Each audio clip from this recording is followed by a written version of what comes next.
और वहीं हिंसा के बाद संभल को सुरक्षित और कानून व्यवस्था को सुधारने के मकसद से पुलिस पूरे जोश के साथ लगी हुई है। जहां जहां हिंसा हुई वहां पर पुलिस चौकियां बनाई जा रही हैं। 2 पुलिस चौकियों की नींव पहले ही रखी जा चुकी है और तीसरी पुलिस चौकी का निर्माण कार्य शुरू हो चुका है। पुलिस का यह प्लान न सिर्फ बाहरी दंगाइयों को रोकने में कारगर साबित हो सकता है, बल्कि स्थानीय लोगों के बीच रहकर उपद्रव फैलाने की मंशा रखने वालों पर भी कड़ी नजर रखी जा सकती है।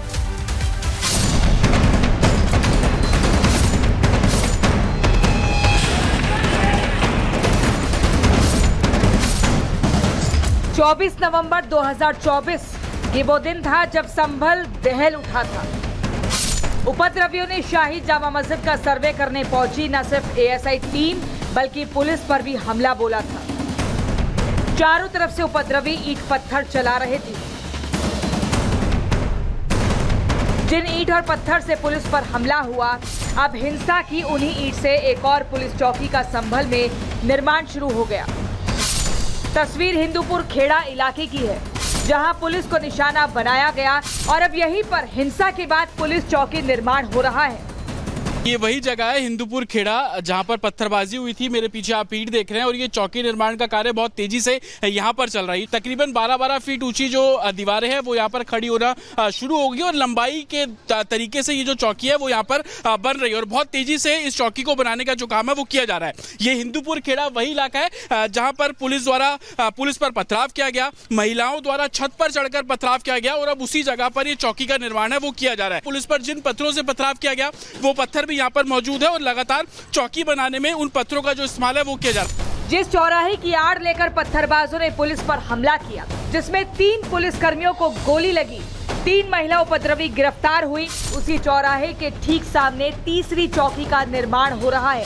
दीपासराय इलाके से सटे होने के कारण हिंदूपुर खेड़ा इलाका संवेदनशील माना जाता है। सामने आप गली देख रहे हैं, जो घर देख रहे हैं, ऊंचे इमारतें आप देख रहे हैं, इन्हीं जगहों से पुलिस पर पथराव किया गया और अब उसी सड़क के कोने पर हिंदूपुर खेड़ा पे ये पुलिस जो पोस्ट है, पुलिस चौकी है, उसका निर्माण कार्य अब यहाँ पर किया जा रहा है। तीसरी ऐसी चौकी है जो कि संवेदनशील इलाकों में बन रही है। साफ है कि जिन पत्थरों को उपद्रवियों ने हथियार बनाया, अब उन्हीं से जनता के लिए सुरक्षा कवच बन रहा है। अब ऐसे में हिंदूपुर खेड़ा चौकी का काम क्या होगा वो जानना भी जरूरी है। हिंदूपुर खेड़ा में हिंसा के मास्टरमाइंड शारिक साटा की जमीन है, जिसके 300 गज जमीन को पुलिस ने कुर्क किया था। यहाँ पर बन रही चौकी 190 फीट लंबी होगी, जिसे सीसीटीवी कंट्रोल रूम बनाया जाएगा। इसके जरिए इलाके में लगे सभी सीसीटीवी की निगरानी की जाएगी और साथ ही यहाँ पर पुलिस की भी तैनाती होगी। कंट्रोल रूम इसके अंदर बनाया जाएगा। हिंदूपुर खेड़ा पे मॉनिटरिंग का काम ये पुलिस पोस्ट जो पुलिस चौकी करती हुई नजर आएगी। जो सीसीटीवी कैमरे इंस्टॉल किए गए हैं उसकी निगरानी इस पुलिस चौकी से साफ तौर पर रखा जाएगा और ऐसी कोई सिचुएशन पड़ती है जहां पर पुलिस मूवमेंट बहुत जल्दी से हो सके तो उस पुलिस मूवमेंट की तर्ज पर भी ये चौकी को पूरे तरीके से तैयार किया जा रहा है। साफ है कि जिस तरह से 24 नवंबर को संभल को हिंसा की आग में झोंका गया, अब वहाँ वैसी घटना फिर ना हो, इसके लिए हर संवेदनशील इलाके में पुलिस चौकी का निर्माण कर पुलिस की तैनाती की जा रही है, जिससे आने वाले वक्त में अपराध और अपराधियों पर लगाम लगाया जा सके। Bureau report, Republic Bharat. Delhi के ब्रह्मपुरी इलाके में हिंदू डरे हुए हैं और इसी डर को दूर करने के लिए आज एक बैठक बुलाई गई थी। दरअसल डरे इतने हैं हिंदू कि घर बेचने को मजबूर हैं। लोगों का डर कम करने के लिए निष्कर्ष निकालने के लिए इस बैठक को बुलाया गया था, लेकिन यह बैठक टालनी पड़ी। क्या है पूरी खबर, इस रिपोर्ट में देखिए।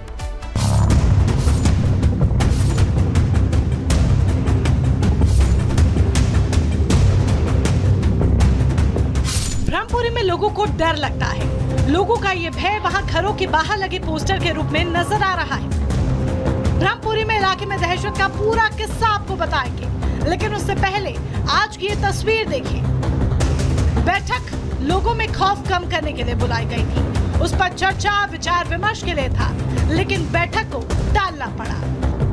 दिल्ली के ब्रह्मपुरी इलाके में बदलते डेमोग्राफी को लेकर के एक बैठक जो है वो यहाँ पे होने वाली थी, लेकिन बैठक को फिलहाल टाल दिया गया है। ये जानकारी मिल रही है आपको साफ तौर पर। अगर हम ब्रह्मपुरी के गली नंबर 10 के मौनी बाबा मंदिर की आपको ये तस्वीरें दिखा रहे हैं, जहाँ पे भारी पुलिस बल को तैनात कर दिया गया है। लोग भी यहाँ पे पहुंचे थे, लेकिन माहौल जो है वो तनावपूर्ण ना हो, इसे लेकर के फिलहाल जो जानकारी मिल रही है उसके अनुसार इस बैठक को टाल दिया गया है। देखिए, ये जो बैठक थी जो यहाँ के लोगों ने रखी थी, केवल लोगों की बैठक थी यहाँ पर, जिससे यहाँ पर माहौल खराब ना हो, सब शांत रहें, लोग पलायन ना करें, पैनिक बना हुआ थोड़े क्षेत्र में, आराम से लोग रहें, ये विषय था। अपनी सुरक्षा को लेकर डिस्कशन मीटिंग थी, जिसमें डिस्कस करना था कि भाई हम डरे नहीं, प्रशासन हमारे साथ है, और आज जो दिल्ली में सरकार है वो बिल्कुल मजबूत सरकार है, इसलिए कोई डरने की आवश्यकता नहीं है। पूरा मामला मस्जिद निर्माण और उसकी फंडिंग से जुड़ा है। अल मतीन मस्जिद का विस्तार किया जा रहा है, तो हिंदुओं के दिल में इस बात का डर है कि अब उनका यहाँ रहना मुश्किल हो जाएगा। हिंदुओं में डर की वजह 2020 का दंगा है। आरोप है कि इसी मस्जिद से गोलियां चली थी, लिहाजा लोग अब यहाँ से पलायन करने लगे हैं। इलाके में रहने वाले हिंदू परिवारों के पास घर बेचकर जाने के अलावा और कोई रास्ता नहीं बचा, तो उन्होंने घर बिकाऊ है वाले पोस्टर्स अपने घरों की दीवारों के बाहर चस्पा कर दिए। पोस्टर ब्रह्मपुरी के गली नंबर 12 में कई घरों के बाहर लगा दिए गए हैं। हालांकि लोगों को हर तरह से सुरक्षित रखने का आश्वासन दिया जा रहा है। मैं ये कह के गए, ये पोस्टर हटा दो, ये और ये तुम्हारे 100% ये काम हो जाएगा, ये बोल के गए हैं।